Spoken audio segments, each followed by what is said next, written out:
Mas sabe uma coisa que eu aprendi? Não é sobre ter. E muita gente acha que é sobre isso, né? Tipo, eu quero ter os 50 mil, eu quero chegar lá no milhão. Uhum. E, na realidade, o ter, ele é simplesmente o destino final. A minha pergunta é diferente hoje. Quem eu preciso ser para estar ali?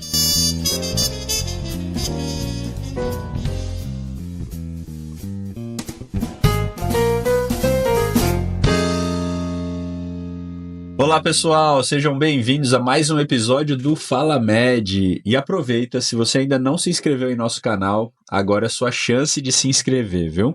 E já ativa o sininho também da notificação, envia o aviãozinho aí para o pessoal que você conhece, para os doutores, para os seus colegas, que hoje o bate-papo vai ser muito bacana.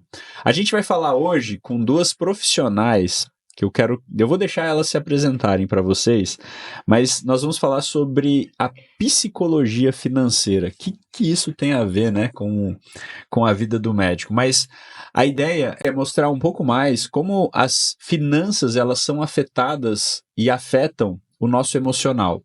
E a gente trouxe duas pessoas aqui que vão realmente falar bastante sobre esse assunto, que conhecem profundamente sobre isso. Sejam bem-vindas, Mari e Fer. Obrigado pela oportunidade de estarem aqui comigo. É um prazer ter vocês aqui. Queria que vocês se apresentassem. Vou deixar a Fer primeiro, agradeço. pode ser? Pode ser. Então, eu sou a Fernanda, sou psicóloga, sou psicopedagoga especialista também. Tô na área, acho que na psicopedagogia há uns 23 anos e na psicologia 12 já. Tenho uma empresa, tenho um consultório aqui em Prudente. Sou casada há 16 anos, sou mãe de pet, mas sou palestrante, e aí vai. Na Que área da legal. psicologia me fascina. E você, Mari?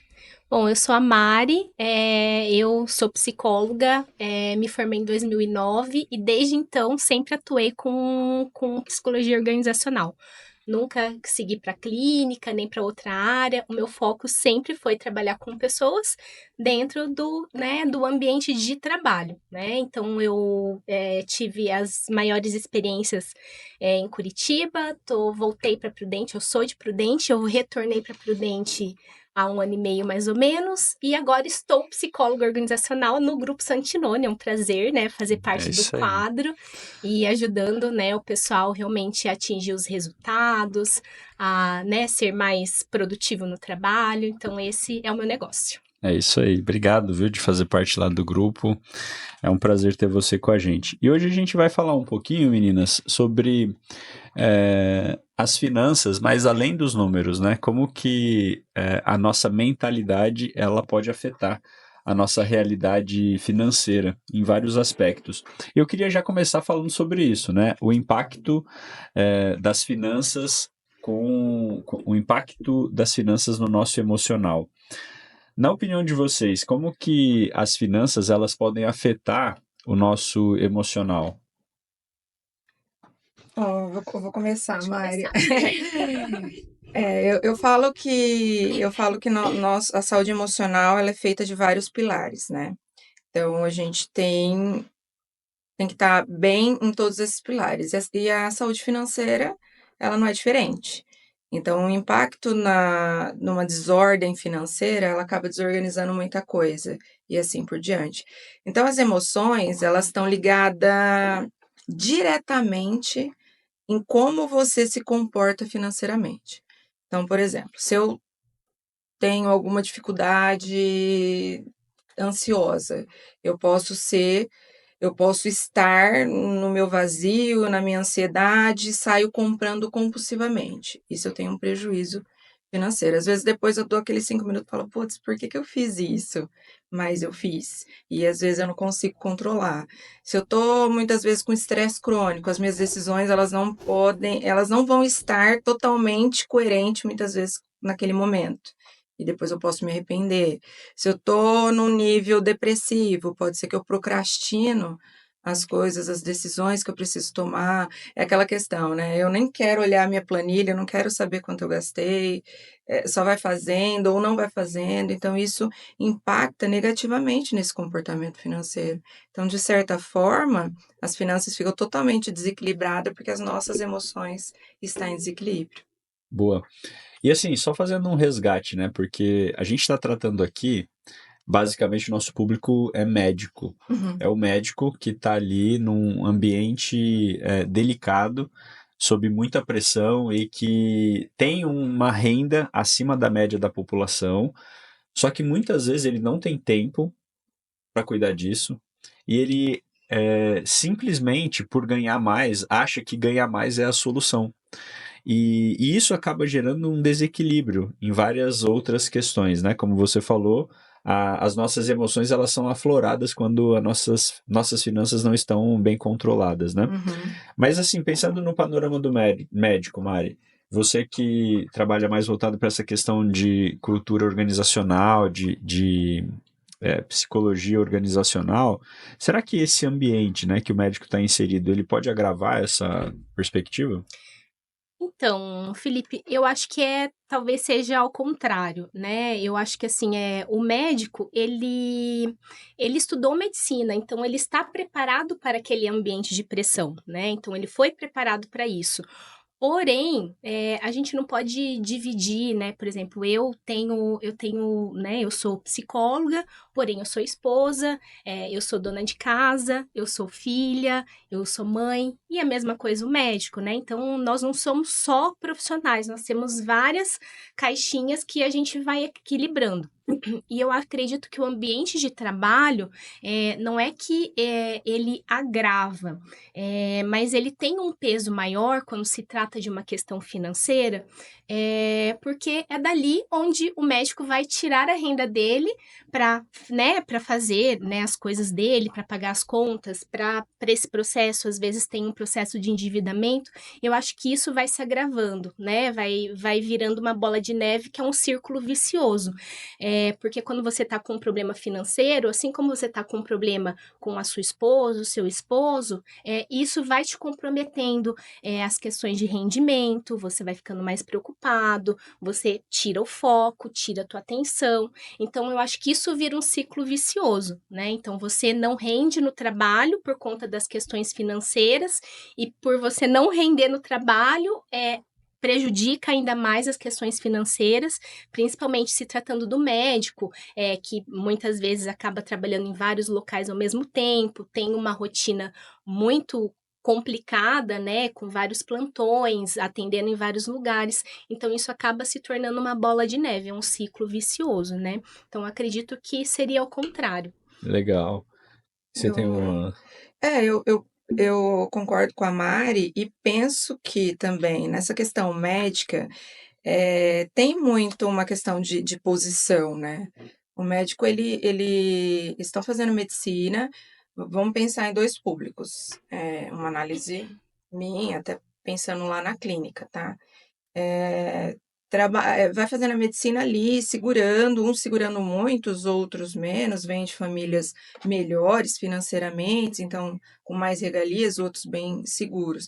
Aí eu passo ou diretamente para uma linha já acadêmica ainda de residência, outros não, já vão para plantões, que nem a Mari falou, e vários lugares, porque ou eu preciso pagar aquele financiamento, ou pagar um parente que me ajudou, enfim. Aí eu vou contando, eu percebo assim, eu conto com aqueles plantões, eu tenho meta, né? Eu tenho pacientes que têm meta, então eu preciso de tantas horas, tantos plantões mês para que eu consiga fazer isso. Eu tenho, por exemplo, situações extremamente organizadas que têm mentorias que ajudam para organizar, e outros totalmente não, tipo, para eu comprar essa caneca eu preciso de mais 2 plantões. Aí eu vou lá, eu me desgasto porque eu quero aquela caneca e eu esqueci que eu já tenho mais 4 canecas e vira um rolo. Então, assim, aí eles vão já para esse campo do endividamento. Aí eu não posso perder status, porque aí vai virando essa bola de neve que a Mari falou, Sim. numa linha clínica. Tem uma. Isso é um estudo que existe, né? E depois eu até posso compartilhar com você, se você quiser, Fer. Tem um estudo da AFIA que fala sobre o panorama financeiro do médico. E esse estudo mostra que 70% dos médicos estão endividados. Ele mostra por área, ele mostra por etapa, por quanto tempo de formado. É muito interessante. Que legal.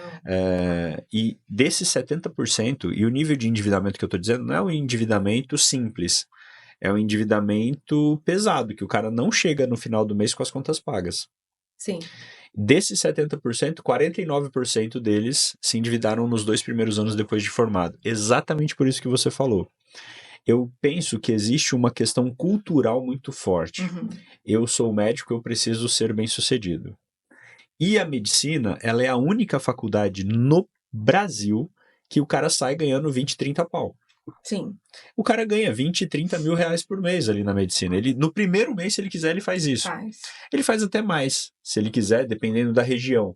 Mas vamos pensar aí numa média do Brasil, 20 mil reais. Mesmo assim, é 3 ou 4 vezes mais do que o maior salário de qualquer outra profissão inicialmente. Com certeza. Que o cara sai da faculdade, né? E existe essa questão cultural que, por exemplo, você vai em um médico. Esse médico, ele anda de HB20 ou ele anda de BMW? Qual que é o médico que você vai escolher para ir? É sempre assim. A população geralmente é assim, né? Principalmente porque o brasileiro, ele foi aculturado a isso. Sim. Então, existe até aquele jargão do dublê de rico. Isso mesmo. Dublê de rico. Mas assim, eu entendo que existe uma exigência cultural no país de que a população coloca em cima desse profissional. Porque ele precisa não só ser bem-sucedido, mas ele precisa mais do que isso. Ele pode ser quebrado, como o dublê de rico, mas ele precisa parecer ser bem-sucedido para ele, como se isso fosse um status de conhecimento, né? Isso eu acho, e é ruim. Muito ruim. Porque o muito cara pode ser um médico topíssimo, entender muito bem daquilo, ser assertivo no diagnóstico, e aí eu não tenho um carro do ano, sei lá. Exato. Né? Então aí joga-se muito nisso e é onde é muito contraditório. A gente está falando do carro, mas tem a casa, né? Tem viagens, tem várias coisas. Mas uma coisa que é muito interessante de se dizer, esse é um assunto, esse assunto que a gente está falando aqui, finanças, inclusive na classe médica, finanças é um tabu, porque o médico, ele não quer falar para outro médico se ele está endividado. Verdade. Ele fala sobre investimentos, mesmo ele estando endividado, porque ele não quer que ninguém saiba que ele está naquela situação. Quantos e quantos médicos a gente conversa que fala que já está endividado há muitos anos? A gente tem casos lá que o médico, ele chega com 60 anos de idade, que ele nunca teve a conta dele no azul desde que ele se formou. Só para você entender o nível da situação desse profissional. Por conta de vergonha, né? De falar, de conversar, de não saber com quem conversar. Às vezes o gerente do banco já vendeu tudo que tinha que vender para ele, entendeu? E aí ele, agora que ele se deu conta que não é o cara que ele precisa conversar. Então, eu sempre falo que essa questão financeira, ela pode influenciar em todas as nossas emoções, né? Mas, em especial, nessa relação de relacionamento pessoal, conjugal e tudo mais. Porque ela pode atrapalhar muito isso, né? Ainda mais quando os dois trabalham, ou os dois trabalham fora, ou um só que é o provisor, o outro é responsável por outras funções. Como que vocês acham que isso poderia ser diferente por conta do planejamento financeiro, de ter uma estrutura organizada financeiramente falando? Vocês já pensaram nisso? Vamos lá. Bom, na verdade, eu acredito muito nessa questão do planejamento financeiro, no sentido de que quando você precisa ter muita clareza e autoconhecimento, né? Quando a gente fala ali de relações, né? Relações conjugais, mas a questão financeira, eu acredito que ela interfere em todos os relacionamentos. No conjugal, acho que a gente vai tratar aqui mais profundamente, né? Mas assim, a situação financeira influencia no ciclo de amizades que você tem, influencia, né, na questão social, aonde você vai, aonde você viaja, aonde você compra. Então, tudo isso influencia os lugares que você frequenta. Então, influencia muito a questão financeira, né? E mais ainda na questão do relacionamento, né? Quando a gente diz, porque independente qual é a situação do casal, se é um único provedor ou eles juntam as rendas e fazem, né, uma única renda familiar, eu acredito que é muito uma questão de combinado entre o casal, mas faz muito sentido quando os dois têm clareza, né, quais são os papéis, quais são né, os papéis de cada um é o provedor, o outro cuida das rotinas, enfim. Como que vai ser esse combinado? Acho que funciona, né? Para cada um funciona de uma maneira. Mas a clareza e o objetivo em comum, eu acho que faz muito sentido. Eu acho que é a chave do sucesso. De você ter a clareza das finanças, os rendimentos, quais são as dívidas, quais são as contas, os valores, e você ter um objetivo definido, e um objetivo em comum, na verdade, né? Gostei dessa linha de raciocínio, viu, Mari? Faz tempo que você tem ela? Faz Fui sentido. aprendendo. Poxa vida, que legal. Coisas Você que concorda com isso, Fer? coisas que a Santinone me trouxe. Mais clareza e Mais objetivos. clareza. Se o casal não tiver clareza, a grande dificuldade, né, a gente vê, a maior parte de divórcio tem a ver com as finanças, né? Hoje a porcentagem eu não sei quanto que tá, mas é alta. Mais de 80%. Mais de 80 é alta. Então, assim, o que a Mari fala é fato. Mas o que a gente vê, quando vão casar, tudo é lindo. Mas a gente não conversou, Não se fala. entendeu? Não A se gente, fala. muitas vezes tem tabu. É. Eu não falo dinheiro com você igual sexo. Tem casais que não conversam, entende? Aí quando a gente vai chegar numa situação, vamos falar de relacionamento, chega lá na frente, aí fala, mas eu não sabia. Ah, mas você não me disse. Aí começa o jogo da culpa e do apontamento. Eu falo que namoro é processo seletivo, né? As pessoas não têm esse costume, na verdade, né? Até porque, né, trazendo um pouco do que você falou sobre a questão do dinheiro ser um tabu. Né? E isso é muito cultural. No Brasil, aqui no Brasil, a gente não tem uma educação financeira. Ganhar dinheiro é visto como sujo. A gente pega ali todos os vilões de novela. Sempre são as pessoas ricas, né? As pessoas que têm dinheiro, as bem-sucedidas. Então, assim, sempre foi sendo implementado, né, na nossa cultura isso. E por mais que você não tenha esse pensamento, tá internalizado todas essas questões. Então, sempre é um tabu falar de dinheiro. E, né, assim como você disse da questão do sexo, também o dinheiro é um tabu ser falado e as pessoas não falam. E é algo assim que né, o pessoal fala assim, dinheiro não é mais importante. Realmente não é mais importante.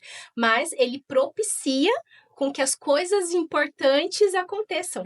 Então, é extremamente importante a questão financeira. E porque quando deixa de acontecer é onde a gente vai para a ruína. Porque aí se eu tenho um fortalecimento com você, que a nossa base é o diálogo, a compreensão, se eu estou mal das pernas, digamos assim, a gente vai conversar e a gente vai se entender e a gente vai passar por isso juntos. Aí quando não está, essa base não é sólida, o primeiro momento a gente pensa já em separação. Eu vou falar do meu exemplo, né? A gente até já fez um episódio aqui, eu e a Isa, dessa época que a gente passou uma dificuldade, né? Acho que você sabe dessa história, não? Há uns 8 anos atrás, Mari, eu fui mandado embora do banco e eu fiquei com uma dívida de mais de R$1 milhão. Eu tinha, sei lá, 5, 6 anos de casado. Eu tô casado há 17 anos, vou fazer 18 agora no início de 2025. E aí a gente tinha uma renda boa, mas a gente vivia loucamente. Eu vendia planejamento financeiro, mas eu não fazia na minha vida, né? Entendi. E aí, quando isso aconteceu, um ponto-chave do nosso relacionamento perdurar foi: nós somos responsáveis por onde a gente está. Não tem culpado nenhum aqui. E se a gente não tivesse feito isso, a gente provavelmente não estaria juntos. E essa solidez, tipo assim, ó, a gente veio até aqui, a responsabilidade é nossa, vamos entender então agora o que a gente pode fazer de diferente para daqui para frente ter resultados diferentes. Isso é um ponto que eu queria conversar com vocês. Uma questão de autossabotagem, porque muitas vezes, quando o assunto é dinheiro, a gente sabe o que deve fazer, mas não necessariamente a gente consegue, na prática, fazer. Eu estou lendo um livro, chama Cabeça de Campeão. Eu achei muito legal, até comentei com o pessoal lá do escritório sobre ele.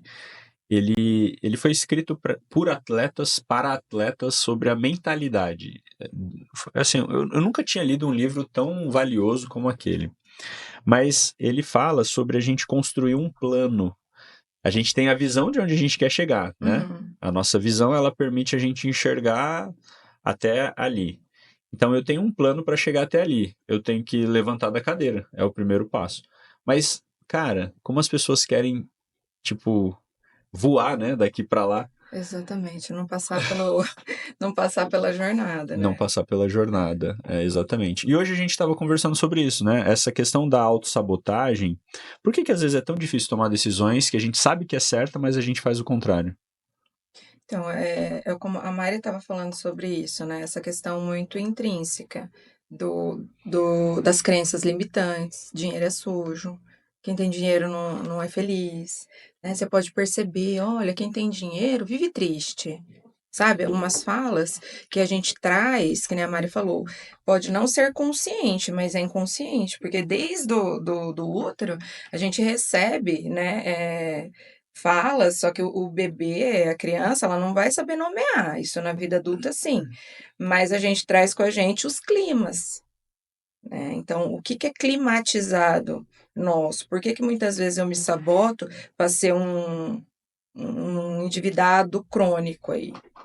E existe, hein? Existe. Aí eu fico num ciclo de dívida, aí eu sei, poxa, eu assisti um podcast do Felipe, eu tô lendo um livro X, eu sei que eu vou pagar tudo, não posso. Ah, eu sei que eu tenho que fazer um planejamento na hora de eu colocar lá na minha planilha, eu mesma e tal. Eu não quero ver. Aquilo vai me dando um pânico, né? Então eu não saio daquilo. Eu tenho consciência do meu gatilho, porém eu fico fazendo as mesmas coisas. Ou eu me coloco no papel de vítima, né? Ah, todo mundo é culpado pela situação que eu me encontro. É, tem o outro que, na verdade, vive falando sobre assim, porque a mulher gasta demais. Então, eu não consigo melhorar o meu padrão de vida. Então, essa autossabotagem, ela tá dentro, não é do outro, ela é minha, né? Tanto a responsabilidade de fazer isso mudar, ela é minha, ela é familiar, quanto a responsabilidade de fazer feliz. Só que eu me responsabilizar por isso, eu não quero, eu empurro. Então, eu fico no ciclo vicioso, muitas vezes, por uma crença que eu trago, né? E aí eu preciso descobrir, desconstruir se aquilo é meu, se eu penso realmente assim, ou se eu estou fazendo algo que aquilo não é meu. Eu preciso rejeitar, preciso não, pera, eu vou pensar diferente. Então, planejamento financeiro e mentoria é essencial para isso, mas a partir do momento que eu quero mudar, eu preciso mudar, eu entendo que o que eu ganho, pô, é legal pra caramba, isso dá para fazer diferente, então eu vou procurar ajuda e eu vou desconstruindo situações que estavam muito certo dentro de mim. E é interessante, assim, até pontuar, né? A Fer falou sobre a importância do planejamento financeiro, mas eu vou puxar a sardinha para o lado dela também e falar sobre a importância do processo terapêutico, né? Em toda essa questão do autoconhecimento, porque o planejamento financeiro, ele vai tratar muito da questão das finanças, a metodologia é simples, né? São contas, são números, né? Mas se você não está você precisa se conhecer, entender quais são os seus gatilhos, qual que é o seu perfil de consumo, o que te faz fazer aquilo ou não fazer determinada situação, para que isso realmente se torne duradouro, né? Tenha esse perfil duradouro de rotina, né? É verdade, até a questão do falar não, né? Muitos não conseguem, por exemplo, falar não. Eu tive um caso que eu expus para vocês esses dias sobre o não falar não para a esposa, que entrou numa situação onde foi para suicídio e tudo mais. Então, assim, é super grave. Então, é simples falar não? Não, não é simples. Não é simples. Eu entendo que tem algumas pessoas que têm uma maior dificuldade mesmo com isso. Tem. Aí vem todo Mas uma tem algumas que têm rigidez uma interna, né? facilidade. A cara do Incrível. Felipe é Seres ótimo. evoluídos. Seres Seres de luz. trabalhados, né? Na terapia, assim. Exatamente, o processo terapêutico está em dia, mas realmente, mas a grande maioria tem uma grande dificuldade em falar não, por diversos motivos, né?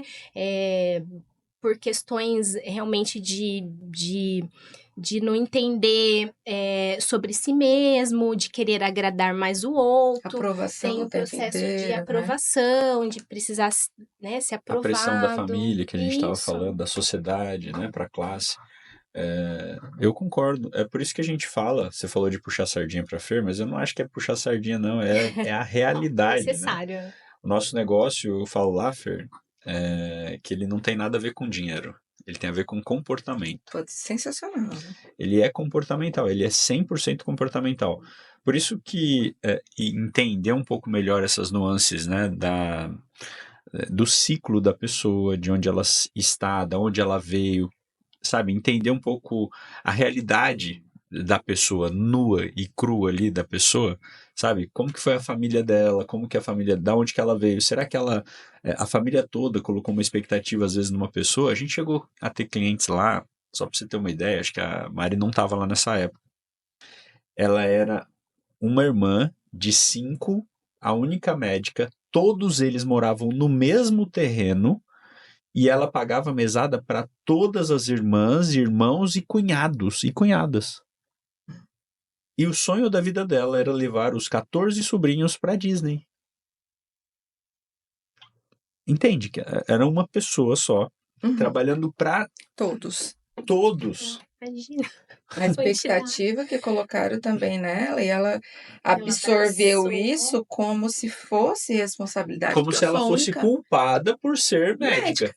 Exatamente. É impressionante. Mas é incrível essa questão do comportamento. E anda muito lado a lado com o seu trabalho e com outros trabalhos, né? Essa linha da psicologia do comportamental, se a gente analisar, tá instalada em tudo.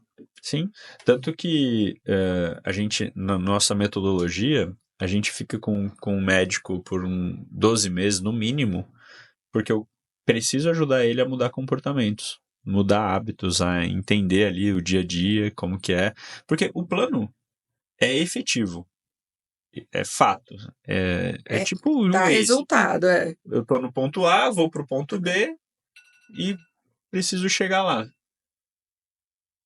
Eu tô no ponto A, estou a caminho do ponto B e vou chegar lá. O plano é assertivo, não tem muita... Porque é número, é exato, né?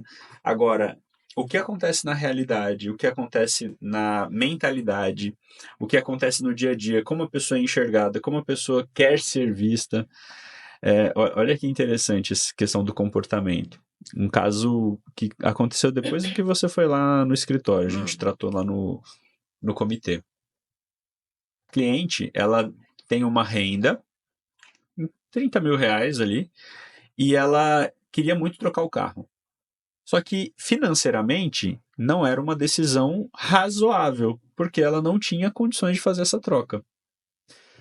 Ela poderia fazer uma troca? Poderia, mas ela não tinha condições financeiras ali. Aí a gente trabalha as vertentes, né? Porque a função do planejador, ela não é falar sim ou não. A minha função é a seguinte: eu te crio cenários para que você possa chegar nos seus objetivos. entendeu? Eu nunca vou falar para você faz ou não faz. Uhum. Então, traz as simulações. Será que é possível chegar nessa receita? Será que a gente consegue fazer essa? Vamos pensar no aluguel? E aí o planejador começou a desenhar ali algumas situações. E ela mesma achava que não ia fazer. Ela sempre chegava nessa conclusão. Ok? Ok. Num dia, ela chegou com o carro novo. Olha que loucura. Racionalmente não era a melhor decisão. Mas emocionalmente, imagina só o que essa decisão fez nela. Ela começou a ser vista, ela mesma, essa percepção dela, ela falando, ela começou a ser vista de maneira diferente pelos amigos, pelos colegas. Chegar com um carro novo fez ela ter um sentimento de ser bem-sucedida. Aumentou a renda dela, que ela não estava conseguindo fazer antes com um carro velho, mas agora ela conseguiu. Olha que loucura. Então, assim, por isso que o que eu falei lá no comitê, né, que a gente tem com os planejadores, é o seguinte: gente, entende que as decisões, elas nem sempre são racionais? E existe um peso ali que essa mulher carregava. Sim. Quando ela trocou o carro, a mochila ficou mais leve e fluíram as coisas. Olha que interessante. E ela conseguiu tirar, às vezes, a trava que era do ganhar mais, de aumentar a receita dela. Algo que foi assim, que era ao olho racional era um problema, que era uma conta que ela não podia ter no momento, foi um impulsionador. A ideia do planejamento ser esse veículo, né, de mostrar para a pessoa o melhor caminho para ela atingir os objetivos, é exatamente isso. Tem coisas que, assim, obviamente, a gente tenta barrar. Outro dia apareceu um cliente que estava fazendo um investimento de vender a casa. Ele ia refinanciar a casa para fazer um investimento garantido de 5% ao mês. Falei, cara, você não vai fazer. Não vai fazer. E é muito louco isso, né? Porque tem algumas situações que o brasileiro, de uma maneira geral, ele é um pouco ganancioso, né? Ele gosta de achar atalhos. E quando eu vejo isso, aí sim eu trato rapidamente. Mas de uma maneira dócil e sutil, que a Mari conhece. Mas o diferente do seu trabalho, que eu vim conhecendo, é isso. Quando você fala, eu gosto de entender o comportamento do meu cliente, faz toda a diferença. Porque aí a gente pode falar que tem 1 trilhão de métodos de mentoria e tal, por que a pessoa não muda e não chega a resultados que você já teve? Você tem aí 1 bilhão de resultados. Porque é o seu diferencial, é como você olha unicamente aquela pessoa. Você não é um método que você só entrega. Não. É exclusivo, exclusivo. É minucioso, então é diferente. E aí chega, por exemplo, igual a moça do carro. Emocionalmente foi por outro viés e deu certo. Agora, se não tivesse analisado para isso, ia acontecer o quê? Uma coisa que eu gosto de sempre analisar quando a gente vai ajudar um cliente a tomar uma decisão é assim, qual é o pior cenário? Qual é o pior cenário? Eu faço isso na minha vida, inclusive. A gente tem que tomar alguma decisão, seja para a empresa, seja na minha vida pessoal. O que de pior pode acontecer aqui? O quê? Aí eu analiso. De pior, pô, posso ter que vender o carro. Tô preparado para lidar com isso? Tô. Eu acho que faz sentido. Entende? Eu acho que às vezes eu preciso também ajudar esse cliente a enxergar que ele pode assumir alguns riscos para que ele possa ir além. Essa eu é uma banco das... aquelas consequências, elas não ficam tão pesadas, porque eu sei da minha escolha. Exatamente. São riscos calculados, né? Eu acho que o segredo do planejamento financeiro é você ter a clareza. Você bota no papel, na planilha, no aplicativo, que seja. Tem gente que gosta, é mais das antigas, tipo eu, né? No papelzinho, na planilha, enfim. Mas você bota as claras, né? E você consegue ter uma visão mais adequada e tomar decisões mais na racionalidade. Nem tudo é racional, mas também, né, o do planejamento financeiro, quando a gente diz, fala muito-se também de organização e de objetivos, né? Então, tem objetivos de curto prazo, médio prazo e de longo prazo. Eu acho que o segredo também além da clareza, é a constância. Eu acho que é muito parecido com dieta, né? Quando o povo faz dieta, tipo eu, assim, faz dieta assim, putz, escorreguei hoje, comi um docinho. Ah, vou enfiar o pé na jaca, né? Aí já para tudo, e já para tudo. Não, assim, comi esse docinho aqui, não era pra ter comido, tudo bem. Então, a gente volta, segue o plano, né? Eu acho que é muito parecido, você não acha, Felipe? Não é que eu acho, eu tenho certeza. Até porque quando você tem um plano pré-estabelecido e mesmo que conscientemente você faça algo errado, o resultado do algo errado não é tão ruim como se você só fizesse sem o plano. Exatamente. Já pararam pra pensar nisso? Você Profundo, entendeu? hein? É muito profundo. Porque assim, se eu tenho um plano e eu posso tomar decisões racionais, né? E eu falo isso com os clientes. Mesmo que eu dê um passo em falso, eu sei que eu não devo, vou usar o exemplo da dieta, eu sei que eu não devo comer esse docinho. Hoje lá no café, eu tô de dieta all day. Sempre. Sempre. Mas eu tava lá e comi um pedaço de chocolate.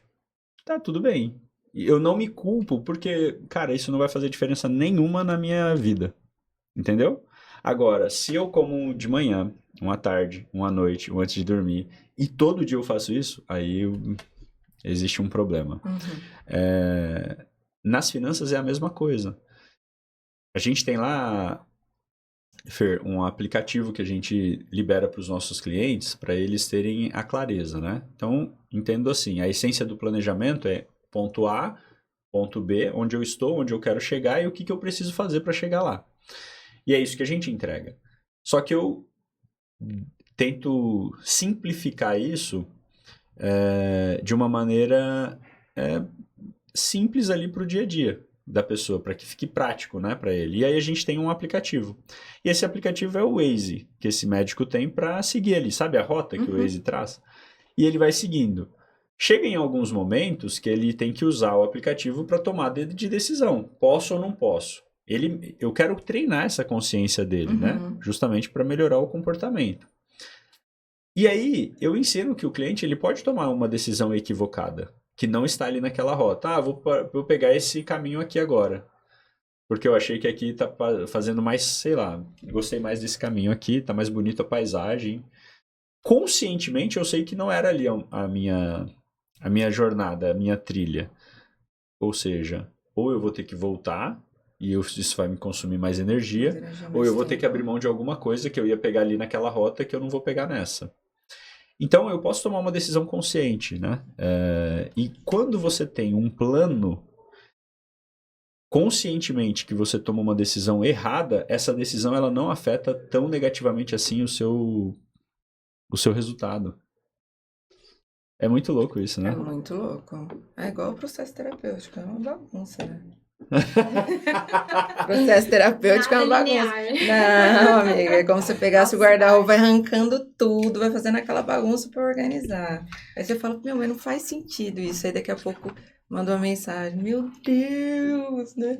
Vestiu! Vestiu, encaixou a roupinha. É muito bacana, mas é um processo muito... É muito, a Fer falando agora, muito parecido quando no começo do processo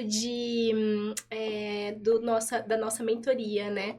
A primeira reação ali da maioria dos médicos, né? Envia todo aquele documento, faz todo aquele dossiê, né? Revira toda a parte financeira. E quando eu vejo assim, quando o planejador entrega o projeto, o cliente não acredita que coube tudo dentro do orçamento e ainda, né, vai sobrar para fazer uma coisa, fazer outra, tem os objetivos ali, então é muito assim, parece que tá tudo de cabeça para baixo. E daí tirou tudo do guarda-roupa. Exatamente. Aí, puxa, tenho clareza agora. E quando vem essa clareza, por isso que a reação eu falo, não, mas sério mesmo. É sério mesmo. Eu vou conseguir fazer isso. A Mari está mais envolvida lá com o nosso processo, mas muita gente tem um preconceito com o planejamento financeiro. Porque acha que o planejador vai cortar as asinhas, né, do médico e ele não vai fazer nada do que ele gosta de fazer. Então, é crença limitante. Exato. Mas eu costumo dizer, Fer, que o planejamento financeiro, ele potencializa e muito o que você faz. Vou falar de números, que é o que eu gosto, né? Um orçamento de um médico, você, quando não faz mudança nenhuma, só organiza, você tem uma eficiência de mais de 20 a 30%. É como se ele ganhasse 20 a 30% a mais só por organizar. Só por organizar. Imagina. 20% Alegria deles. Faz falta. Nossa Senhora. Sem contar outros aspectos, né? Por exemplo, tributário, que muitos médicos pagam mais impostos do que deveriam. Quando a gente faz uma análise técnica, enxerga, teve mentorado que entrou na mentoria só com a sugestão de questão contábil, ele pagou a mentoria no primeiro ano. Só com a sugestão do que ele economizou. A gente nem tinha começado a mentoria ainda. Bacana, né? Muito. É muito interessante. É muito interessante. E aí eu queria entrar num assunto sobre propósito de vida, né? Porque esse assunto, o que tem a ver com dinheiro, né? Propósito de vida.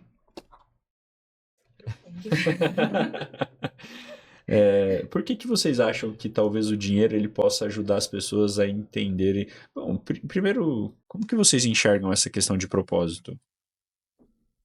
Profunda essa pergunta. Sozinho, na relação, igual a gente tá falando? Não, o seu propósito de vida, assim, como que você entende essa questão de propósito? Porque hoje existe uma confusão na maioria das pessoas sobre essa questão de propósito de vida, né?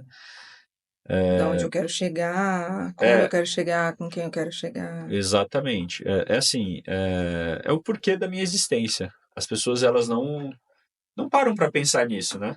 Mas jamais! Não! Elas não param para pensar nisso. Deixa a vida me levar. Por isso que eu falo, né? Tem que puxar a sardinha. Porque muitos falam, eu não sei, por que eu tô aqui? Tipo, qual o sentido da vida? Entendeu? Então demora para eu conseguir um cargo de sucesso, ou eu ter um dinheiro. Então coloca assim coisas, né? Também a questão do ser fica muito jogada de lado. Quem que eu sou? Não sei, eu vejo assim que também. Eu preciso ter uma noção de quem eu sou, do que eu quero, o que eu posso fazer aqui nesse plano terreno, vamos dizer. Então eu tenho um propósito sobre o quê, né? Não é só sobre o dinheiro. O dinheiro vai te ajudar muitas vezes a chegar naquele propósito. Quando a gente fala de metas, mini metas, metas a curto e longo prazo, se eu tiver colocar isso, ok. Mas não é só sobre o ir, o fazer acontecer. É como eu me sinto, né? Não sei se vocês concordam. Eu concordo. Eu penso que o propósito, muitas vezes as pessoas elas não entendem propósito da maneira correta. Para mim, o propósito ele está relacionado ao meu eu, né? Ao meu ser. O que eu quero fazer. Por exemplo, eu tive uma dor muito grande que foi essa questão financeira e eu transformei isso no meu propósito de vida, de ajudar outras pessoas a não passarem por isso. Tudo bem, isso é o que eu faço, mas na prática mesmo, né? Como que eu me envolvo com isso? Será que isso é só no meu horário de trabalho? Será que quando alguém me liga, tipo, 9 horas da noite com um problema, eu atendo? Sabe? Eu acho que tem muita coisa envolvida. É o que você é o que você falou, né? É o que a pessoa é efetivamente. Então, eu sou chamada de psicóloga meio diferentona. Entendeu? Eu tenho é um meme meu aí. Porque assim, eu vejo essa questão de Você tinha que ter missão. pesquisado isso antes agora.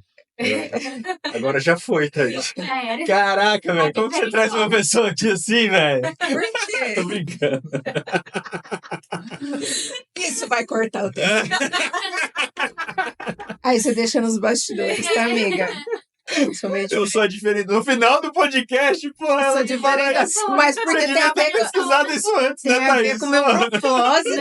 Ah, Não entendi. é pra gente poder explorar mais. Isso é profundo, Felipe. Tô brincadeira, tô brincando. Mas eu tenho um meme. Nossa, a Fernanda é diferente, a Fernanda é diferente, porque eu levo isso mesmo como propósito de vida. A minha profissão, a psicologia, né? Por exemplo, eu não deixo meu celular no consultório e vou embora, que é aquilo que a gente estava brincando no começo, né? É a psicóloga que fica, né? E o marido lá na cabeça, e domingo eu tô fazendo agenda, eu tô reorganizando, porque atendo também muitos médicos, e assim, muda-se plantões, então semanalmente eles vão me mandando. Então eu tenho que dar um jeito de encaixar todo mundo. Eu tô final de semana no sítio do meu pai, né, com frequência. Mandou uma mensagem, a pessoa tá uma crise de pânico e tal, então eu me distancio ali, faço uma ligação, tento conversar. Então, assim, não é que eu tô 100% para minha profissão o tempo inteiro, mas no momento que eu posso ajudar, eu não vou recusar essa ajuda. Entende? A maioria das pessoas não fazem isso, né? Eu entendo que eu preciso estar muito envolvida com o FI, muito envolvida com a Mari, eu preciso estudar sobre vocês. Então, assim, fazer supervisão aos sábados, o dia todo para mim, é esgotante, é cansativo, mas eu preciso estar muito em conexão. Então, eu acredito que você ir além, sabe? É você realmente se envolver com aquilo. Então, eu acredito nesse propósito, por isso que eu falo do diferentona. Não é que todo mundo vai ser assim, então você não tem qualidade de vida? Tenho, Isso é a mas minha qualidade de vida. dá para você socorrer ali em muitas situações, sabe? Às vezes uma palavra, uma situação, evita-se coisas gravíssimas. Sim. Mari, vocês também mexem com isso e sabem. Então, eu acho que quando o propósito ele é bem instalado dentro de você, você leva assim de uma maneira muito leve. Sim, concordo. Quer falar, Mari? Não, só complementando, e acho que faz total sentido essa questão do propósito, quando você fala na questão da profissão, não assim a profissão só como um trabalho, mas como o teu propósito, né? O propósito da Fer é ajudar as pessoas dentro da área clínica, então assim, não é a Fer psicóloga, deu 18 horas, terminou as minhas sessões, eu sou uma outra pessoa. Não, é teu propósito de vida, né? Seu propósito, ajudar as pessoas. Mesma coisa lá na Santinone, né? Então, o propósito é ajudar os médicos. Então, finalizou, né, o processo de mentoria, mas precisa de um suporte e não é um fardo fazer, é porque é o seu propósito, porque você está alinhado muito bem com isso. É a pessoa, a gente não consegue dividir as pessoas, né? Então, agora eu sou planejador financeiro, agora eu sou psicóloga, agora eu sou esposa. Tá tudo muito misturado. Tá a essência dentro de Então você, é uma né? essência, isso mesmo. Essa é a palavra, essência, muito legal. Porque a gente falou no começo que o dinheiro, a Mari falou, né, que o dinheiro ele realmente não é a coisa mais importante, mas eu acho que eu vejo ele como desestruturando todos os outros pilares, né, da nossa vida. Inclusive essa questão do propósito de vida. Porque se a pessoa ela não entendeu o porquê ela está aqui, ela acha que existe um destino onde ela vai cravar uma bandeira de felicidade e sucesso. Sim. E na verdade, o verdadeiro sucesso, ele está na jornada, no que a pessoa tem que ser para chegar lá naquele destino. Hoje eu falei uma coisa lá no comitê. Até inclusive do livro, né, que você comentou. Do livro que eu entendi o seguinte, que a gente enxerga até uma certa distância aonde a gente quer chegar. Então eu consigo imaginar onde eu quero chegar. Só que se eu colocar toda a minha alegria, minha satisfação e minha plenitude lá onde eu estou enxergando, provavelmente quando eu chegar lá, eu vou conseguir enxergar mais para frente ainda. E aí, eu vou ficar pilhadaço, né? Porque, cara, eu achei que era aqui, mas nem era tudo isso. É até muito pouco pela pessoa que eu me tornei agora. Será que eu consigo ir mais? E aí você começa a entender que a verdadeira alegria, ela tá na construção disso. Então, mas tem perfis psicológicos, estruturas psíquicas, eu vou falar para você, que não tem satisfação em nada. Então, vamos lá. Mas é um desequilíbrio esse, né? A estrutura, né? A gente chama de estrutura psíquica, tem várias. Então, é aquele perfil que, pô, eu quero muito o carro lá da música, quero muito esse carro. Aí eu consigo, através do grupo de vocês estão me ajudando, eu consigo o carro. Eu não gosto daquele carro. Eu já tô para você desesperadamente falando, Fê, agora eu quero uma casa. Aí a gente vai e organiza essa casa do jeito, né? Vocês tudo bem pautado, auxiliado. E aí eu não tenho fim. Não tem satisfação. Não tenho satisfação nunca. Não Não se tem? alegra com o processo e com as E com conquista, eu não né? tenho pertencimento. Uhum. É como se fosse Vazio. como o Felipe falou, esse vazio, essa obrigação. Então eu não tenho muito propósito, eu quero chegar lá. Minha visão é, eu quero ganhar 50 mil por mês, eu quero ter uma casa, um carro, não. Não adianta. Você pode fazer tudo isso, chegar lá, você não vai ter satisfação. Será que a gente pode chamar isso de ganância? Tem perfis extremamente gananciosos. Porque existe uma diferença, né, do que a gente está falando. No meu ponto de vista, isso é o que eu estou falando, né? Sobre eu enxergar, entendendo que essa construção depende de mim. Uhum. Eu entendo isso como uma ambição. Isso. E é muito diferente da ganância. A ganância Que é ter pelo ter. Eu passo em cima de qualquer valor e princípio para Exatamente. conseguir aquilo. E isso é muito complicado. A ambição não é assim. Não, ambição não.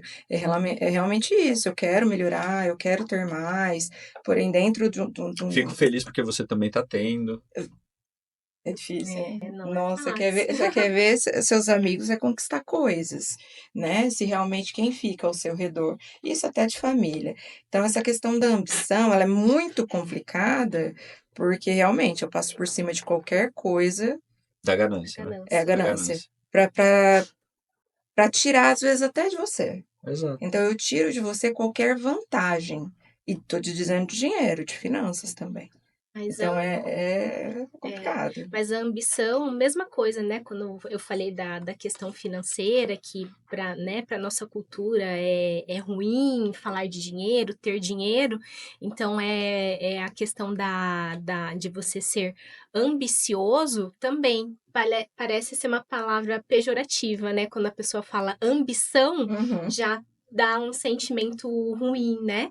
E não é justamente isso. E nós somos movidos a desafios, nós somos movidos a objetivos. Então, a gente levanta da cama todos os dias. Não, nem um pouquinho. Imagina! A gente levanta todo dia da cama. Se a Mari contasse pra você o que rola lá naquele escritório. Não, eu já me... Você tinha que não é? Eu já pedi pra trabalhar lá, assim, de estagiária. Nada convencional. Eu gostei tanto que eu falei assim, tem algum bico aqui, né? A gente faz ainda pertinho. Mas essa questão dos objetivos, né, é muito engraçado, né, que o meu esposo, ele é empresário também, né, e ele sempre fala, olha, eu acordo todo dia devendo tanto. Então eu fico... Essa é a maior motivação. Meu objetivo, eu acordo todo dia devendo X. Então eu tenho que fazer acontecer Corre no atrás. meu dia. Corro atrás, acontece e tal, beleza, dormi, acordei, tô devendo de novo. Um homem sem um carro velho para sustentar, uma mulher bonita para bancar e uma moto é só um menino. Isso é um homem, então. Adorei essa filosofia. Ué. Bonito isso. Eu tô vendendo o carro velho e a moto.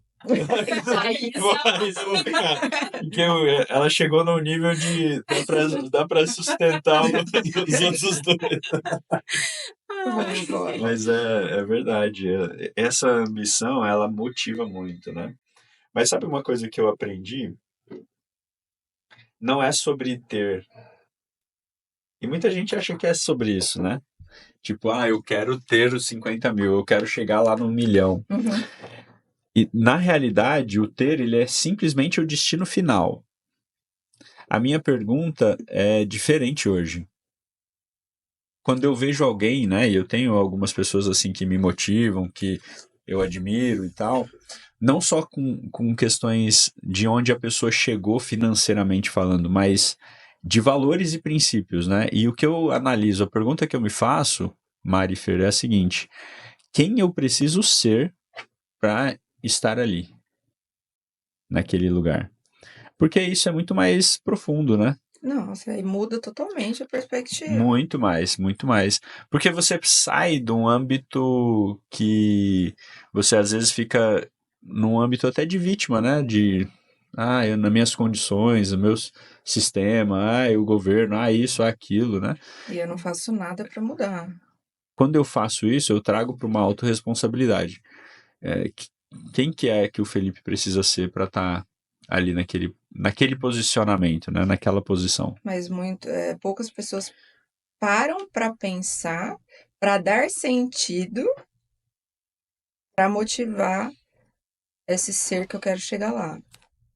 E de que forma, né? Então, assim, esse pensamento, essa desconstrução, muitas vezes, do que a gente chegou até aqui, sei lá, na idade X, é desconstruir e construir de novo. Porque aí eu posso pegar um sentido da vida totalmente diferente daquilo que eu vim, totalmente num concreto, achando que era desse jeito, e não.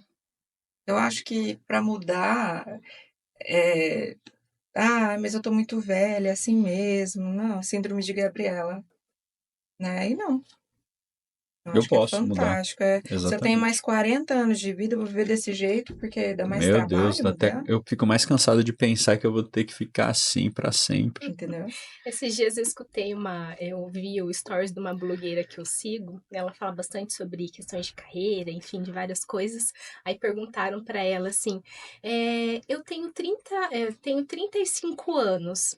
É muito tarde para fazer medicina? Ela respondeu assim: se você vai morrer aos 36, com certeza. Lara. A Lara, eu adoro ela. Sabia. Se você vai morrer aos 36, com certeza, né? Faz sentido. É Exatamente. verdade. Às vezes a pessoa não quer mudar achando que. Eu tenho meninas, mulheres, né, de 27, 26 anos, acho que a vida acabou. Porque eu ainda não arrumei um marido, eu não tive um filho. Então, assim, é enrijecido um cognitivo e um comportamento absurdo. Não, porque a minha mãe já teve filho aos 19. Então é uma coisa, assim, impressionante. Os estudos de casa é bem gostoso. E tem muitas coisas que a gente poderia ficar falando aqui, né, de exemplos. Meninas, obrigado, viu, pelo papo. Acho que trouxe muita clareza, já que a Mari usou bem essa palavra, sobre a importância, né, da gente estar bem consigo mesmo, né, entre as nossas relações e principalmente como que as finanças elas podem favorecer estar bem consigo mesmo, né, e não sobre ter mais, né, mas sobre ser mais. Ser mais é a diferença. Para finalizar, o que vocês gostariam de deixar de mensagem para os nossos médicos que nos ouvem? Quero deixar uma reflexão, na verdade, que eu li em um dos livros, enfim, que eu vi, mas não lembro qual. Fala muito sobre prosperidade e entender o que é prosperidade para você. A prosperidade para cada um, né, é uma coisa. Então, esse autoconhecimento, clareza, entender o que é prosperidade para você. Se aposentar aos 50 anos, é você ter vários bens, é você ter uma família estruturada. O que é prosperidade para você? Entender. E cada um vai seguindo o teu caminho, né? Boa. E você, Fer?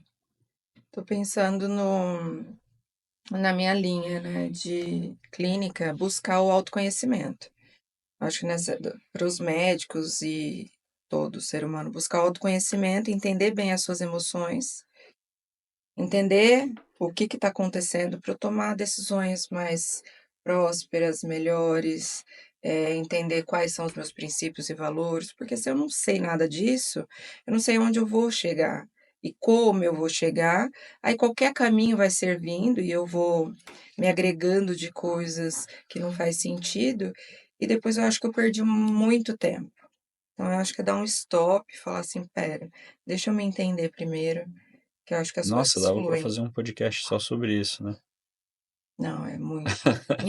Falar de psicologia é muito, muito abrangente, né? Meninas, obrigado, viu? Foi um prazer Obrigada. a gente Eu estar juntos agradeço. aqui, aprender um pouquinho com vocês. E para você que está nos ouvindo, fica aqui o convite, né? Cuide aí das suas finanças, olhe para elas com outros olhos, entendendo ali que realmente isso é um autocuidado e uma proteção, inclusive, não só para sua questão, para o seu bolso, mas para outras questões aí da sua vida como médico. E se inscreva no nosso canal, né? Siga a gente lá no nosso perfil, no Spotify, nas mídias sociais, no YouTube. Vai ser um prazer ter você lá com a gente. Valeu, obrigado por nos escutar até aqui e até o próximo Fala Med.